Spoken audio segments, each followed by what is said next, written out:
In the Leafs game tonight, Tanev is injured in a scary collision and is then stretchered off of the ice.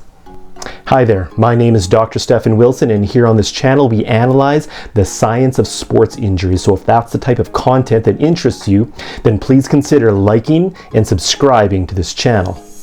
As we begin to look at the video, please keep in mind that Tanev has just returned after a 10-day absence of what some are reporting in the media to have been concussion-related injuries. In Saturday night's game, the Philadelphia defender here near their blue line is going to make contact with Tanev from behind. And when we analyze the replay here, we want to take a look at Tanev's head.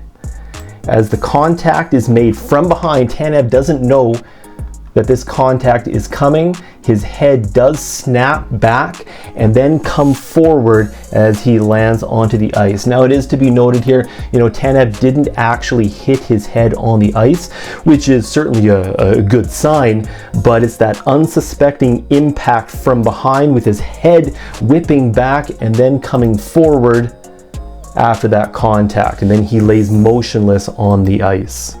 After seeing Tanev's reaction of laying on the ice like this, our initial concern would be a re-aggravation of his concussive symptoms, perhaps even suffering an additional concussion on this play. And remember, you don't actually have to receive a significant blow to your head. You have to have the acceleration and the deceleration of your neck and head in that moment, causing the injury and the trauma to the soft tissue of your brain inside your skull. That can certainly happen in a whiplashing effect like this, especially when Tanev was not prepared for that impact. Tanev goes down and lays motionless on the ice. With Tanev laying motionless on the ice, of course, the athletic trainer is out on the ice surface to respond to Tanev.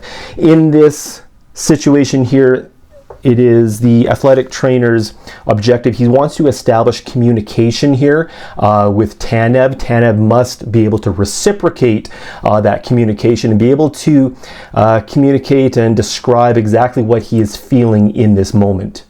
Here, the athletic trainer is going to be asking him a series of more simple questions, such as what happened, are you in pain, where do you feel it, perhaps what day it is, what arena we're in, what is the score of the hockey game. These are called Maddox questions, and they are the initial stage of evaluating a player for levels of consciousness. If he does have a altered level of consciousness, perhaps Tanev in this moment is even unconscious on the ice. We don't really know for sure. He may have what we call a deteriorating level of consciousness. If Tanev is unable to fully communicate in this evaluation, then the athletic trainer will need assistance, and Tanev will be placed on a spine board, on a stretcher, and then removed from the ice surface in that manner. The athletic trainer is also trying to rule out a fracture. Any type of spinal fracture to his cervical spine and his neck here would create instability around his spinal cord, which would also warrant the need for a spine board or a stretcher. The athletic trainer can also be looking for signs of a neurological deficit. That could be Tanev's inability to feel his legs, move his legs, feel his arms, or move his arms, squeeze his hands. There's a number of ways that the athletic trainer can establish communication here with Tanev, and he's going to be exhausting all of them in order to rule out types of fractures, type of neurological deficits, assessing for levels of consciousness, and assessing for a concussion, of course.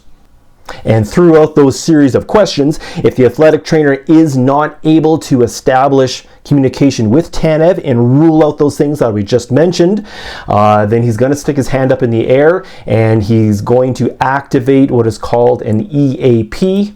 So in the video, his hand goes up. That is going to trigger the EAP, the Emergency Action Plan. That means EMS will be coming onto the ice. It's an all personnel go. Everybody converge to the ice surface to help in the assessment and removal from the ice surface of Tanev. And here we can see the EAP in action. All personnel have converged to the ice surface. They are getting ready to remove Chris Tanev on the spine board, putting him onto the stretcher, and then off of the ice surface for further evaluation, likely at a local hospital. That further evaluation will likely consist of diagnostic imaging. They'll start with an x-ray and then assessing for levels of consciousness, ruling out a fracture, and checking for any type of neurological deficit at that time. We'll go over what that looks like on the anatomy screen here in a moment so we can further understand exactly what's going on in this moment. When we look laterally at the skeleton here, we're looking from the skeleton's right side. If this was Chris Tanev on the ice against the Flyers Saturday night, he's at the Flyers blue line. That check from behind, Tanev was not expecting it.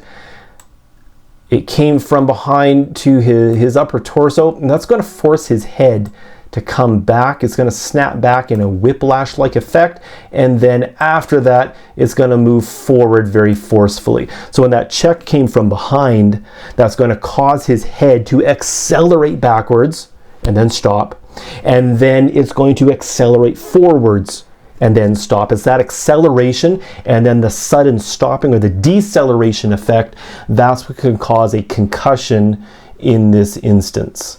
You know, the inciting event of a concussion is when your brain inside your skull makes contact with the inside part of your skull bones. It's that acceleration and then deceleration, the bumping of the soft tissue of your brain up against the inside of your skull bones, and that's what initiates the beginnings of a concussion.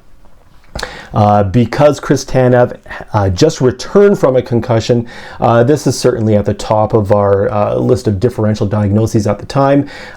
Diagnostic imaging and a further evaluation will need to be made at a local hospital in order to further determine the extent of Tanev's injuries. Thank you very much for listening tonight. Please be well.